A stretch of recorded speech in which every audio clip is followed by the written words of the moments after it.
Hallelujah. धन्यवाद प्रेमी पिता, आपका धन्यवाद करते हैं आज के सुंदर समय के लिए परमेश्वर, जो आपने हमारे जीवन में दिया परमेश्वर। आज के सुंदर वचन के लिए परमेश्वर, जो आपने हमारे जीवन में दिया। खुदावन होने दे आज का वचन हर एक के हृदय में कार्य करे, सोगुना बरकत लेके आए। सारी आदर में मजलाल आपके नाम को मिले, यीशु नाम से मांगते आमीन। हम पढ़ेंगे उपदेशक की किताब, उसका 3 अध्याय, उसका पहला वचन 1 से 8 तक पढ़ेंगे हम।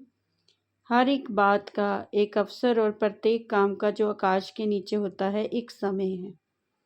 जन्म का समय, मरण का भी समय, बोने का समय, बोए हुए को उखाड़ने का समय, घात करने का समय, चंगा करने का भी समय, ढा देने का समय, बनाने का समय, रोने का समय, हंसने का भी समय, छाती पीटने का समय, नाचने का भी समय, पत्थर फेंकने का समय, पत्थर बटोरने का भी समय, गले लगाने का समय, गले लगाने से रुकने का भी समय है, ढूंढने का समय और खो देने का भी समय, बचा रखने का समय, फेंक देने का भी समय है, फाड़ने का समय, सोने का भी समय, चुप रहने सीने का भी समय, चुप रहने का समय, बोलने का भी समय, प्रेम करने का समय, बैर करने का भी समय, लड़ाई का समय, मेल का भी समय। हालेलुया। हम इस वचन से देखते हैं, बाइबल हमें बताती है कि धरती के नीचे और धरती पर जो भी आकाश के नीचे होता है, हर एक बात का समय है। और अगर हम उस बात को समय पर छोड़ेंगे तो ये हमारे लिए अच्छा है। हालेलुया। क्योंकि हर एक चीज़ का समय है, परमेश्वर भी समय का परमेश्वर है। अगर हमें लगता है कि हमारी लाइफ में समय बड़ा तेज़ी से बढ़ रहा है या हमारी परिस्थितियाँ अनुकूल नहीं हैं, समय पर हमें ये चीज़ें नहीं मिल पा रही हैं, या हम समय से पीछे चल रहे हैं या कई गुना ज़्यादा आगे चल रहे हैं, तो कृपया भाई और बहनों घबराएं नहीं।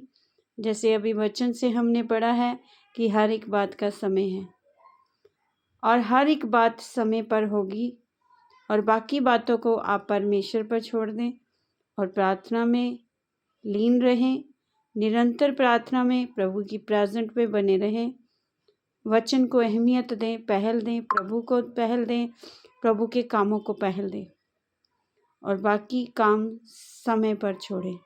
जैसे कि हमने पढ़ा, जन्म और मरण का समय है, बोने और काटने का समय है, घात करने और चंगा करने का भी समय है, ढा देने और बनाने का समय है, रोने और हंसने का समय है, और पत्थर फेंकने का, पत्थर बटोरने का समय, गले का समय, गले लगाने से रुकने का समय, ढूंढने खो देने का समय, फाड़ने का समय, सीने का समय, चुप रहने का, बोलने का समय, प्रेम करने का, बैर करने का भी समय, लड़ाई का समय और मेल करने का भी समय।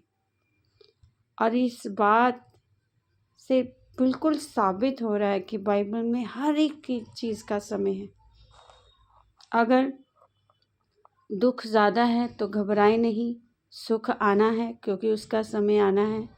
अगर सुख है तो परिस्थितियाँ तब भी बदलनी है, क्योंकि लाइफ सुख दुख, अच्छा बुरा इसी तरह से चलनी है।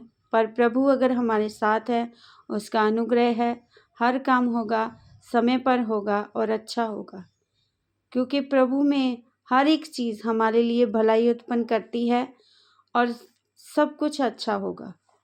इसलिए जो लोग परमेश्वर पर भरोसा रखते हैं, उस पर विश्वास करते हैं, प्रभु उनको कभी भी शर्मिंदा नहीं होने देते। इसलिए आप जिस भी समय काल में चल रहे हैं, खुदा धन्यवाद करते रहें खुदा का, और ध्यान रखें कि समय जब भी आएगा अच्छा आएगा और बाकी समय पर छोड़ दें। आज हमने समय पर मनन किया है और आज का समय भी प्रभु आपको आशीष दे। आने वाला कल का समय भी हर एक के लिए आशीष का कारण हो। इस वचन के द्वारा प्रभु आप सबको ब्लेस करे। आमीन। सबको जय मसीह की।